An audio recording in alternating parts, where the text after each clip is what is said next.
آیت نمبر 21 ہے۔ بسم اللہ الرحمن الرحیم۔ ان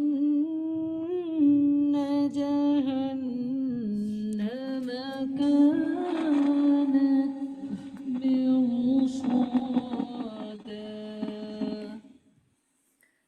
یہاں پر نون کے اوپر تشدید ہے، جس کا صاف مطلب یہ ہے کہ نون یا میم پر تشدید ہو تو غنہ ہوتا ہے، لیکن یہاں غنہ کامل غنہ، مطلب زبان کی نوک نون کے مخرج کو بھی چھو رہی ہے، اور نون کا مخرج کیا ہے کہ زبان کی نوک اوپر کے تالو سے ٹچ کرے، اور آواز کا ناک میں باقی رہنا، ٹھہر جانا، یہ غنہ ہے۔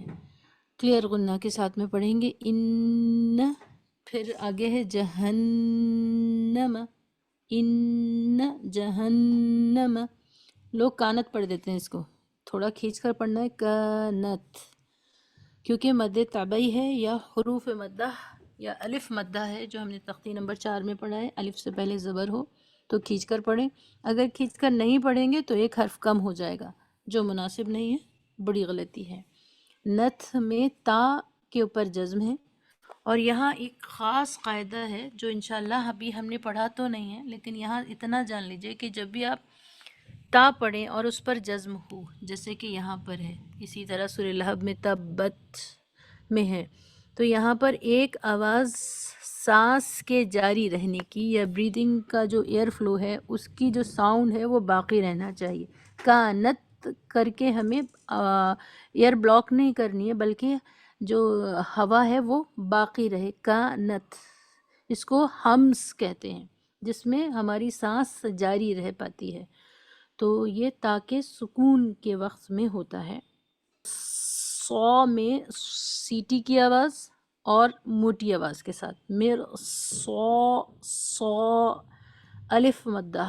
قاری حضرات یہ بتاتے ہیں کہ 80% غلطیاں حروف مدہ کی ہیں، اور اس میں بھی یا اور واو مدہ کو، الف مدہ اور یا مدہ کو زیادہ کاؤنٹ کیا گیا ہے، کہ جہاں پر بھی الف مدہ ہوتا ہے لوگ عام طور پر پڑھتے ہی نہیں ہیں، اور یہ ہم لوگوں کے بھی اکثر پڑھنے میں ہم نے ریکارڈنگ میں بھی سنا ہے، مطلب میر سادہ پڑھ دیتے ہیں لوگ اس کو، سادہ، میر سادہ، یہ میر سادہ نہیں ہے، میر صاد، اس طرح پڑھنا ہے۔ دو زبر پر رکتے ہیں تو ایک زبر الف کے ساتھ پڑھتے ہیں، جس کی تفصیل سبق نمبر 17 میں انشاءاللہ آ رہی ہے، اور اس طرح آیت نمبر 21 کو پورا پڑھیں گے قاعدے کے موافق۔ پھر آیت نمبر 22 کے اندر ہے، آیت نمبر 22 جو ہے یا قرآن مجید میں اکثر ایسا قاعدہ دیکھنے کو ملتا ہے کہ آیت جو ہے تشدید سے شروع ہو رہی ہے، جیسے کہ یہاں پر بھی تشدید سے شروع ہو رہی ہے، تو اکثر لوگ کیسے کراتے ہیں کہ پچھلے والے لفظ کو اگلے والے لفظ سے ملا کر پڑھاتے ہیں۔ جو پچھلی والی آیت میں تھا مرصادا، تو اس کو ایسے پڑھتے ہیں مرصادل، کیونکہ تشدید کا مطلب ہی یہ ہے کہ پچھلے حرف سے ملا کر پڑھنا۔ اب یہاں پر دو صورتیں ہیں، یا تو آپ پچھلے حرف کو اگلے لفظ سے ملا کر پڑھیں، جس کا نتیجہ یہ ہوگا کہ اگر آپ نے دونوں آیتوں کو ملا کر پڑھا اور آپ بگنر ہیں، کیونکہ اسٹاپیج پر آپ نہیں رکے، وقف کرنے کی جگہ پر آیت پر آپ نہیں رکے اور دونوں آیتیں آپ نے ملا کر پڑھی ہیں، تو سانس لمبی نہ ہونے یا پریکٹس کی کمی کی وجہ سے ہماری سانس کہیں بیچ میں رک جاتی ہے، جیسے لِتَّا کہہ کے ٹوٹ جائے، طاغین کہہ کے ٹوٹ جائے، جو رکنے کی جگہ بھی نہیں ہے، اکثر ایسا ہوتا ہے۔ تو یہ ڈیپینڈ کرتا ہے، اگر آپ کی سانس لمبی نہیں ہے اور آپ ابھی بگنر ہیں تو بہتر ہے کہ آپ آیت پر رک جائیں اور مرصادا پڑھ کر اگلی آیت کو لِلطَّاغِینَ، ٹوٹلی اس کو اگنور کر دیں، تشدید کو، لام کو زیر کے ساتھ پڑھیں، لِلطَّا، اس طرح۔ ادروائز اگر آپ کو کمانڈ ہے، اچھی تجوید ہے، یاد ہو گیا ہے، تو آپ دونوں کو ملا کر بھی پڑھ سکتے ہیں، کیونکہ گول نشان یا آیت کا مطلب مکمل ٹھہرنے کا ہے، وہاں پر رک سکتے ہیں، ٹھہر سکتے ہیں۔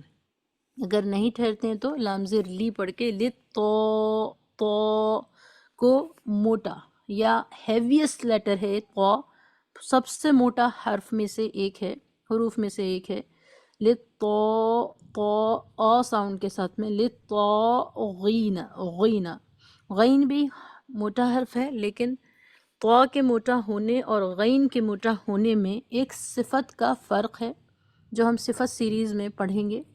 یا یوں جان لیجئے کہ غین کو بھی موٹا پڑھا جائے گا اور طا کو اس سے بھی زیادہ، سب سے زیادہ موٹا پڑھا جائے گا. غی غی. اب غی کے اندر اگر آپ میں سے کوئی ہمیں بتائے کہ کیا قاعدہ ہے تو بہت مناسب رہے گا. کیا قاعدہ ہے، کیسا پڑھا جائے گا، کوئی بتا سکتے ہیں؟ جی یا مدہ. سسٹر فرین بتا رہی ہیں یا مدہ.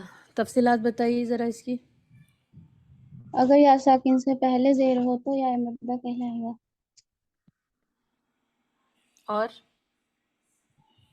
اس کو جلدی پڑھ دیں. اسے کھینچ کے پڑھیں گے. جی، یا ساکن سے پہلے زیر ہو تو کھینچ کر پڑھتے ہیں، اور یا ساکن سے پہلے زبر ہو تو سسٹر فرین جلدی اور نرمی کے ساتھ پڑھیں گے. جلدی اور نرمی کے ساتھ پڑھتے ہیں، کیونکہ یہاں زیر ہے یا ساکن سے پہلے، اس لیے کھینچ کر پڑھیں گے. بسم اللہ الرحمن الرحیم. للطاغین مآبا.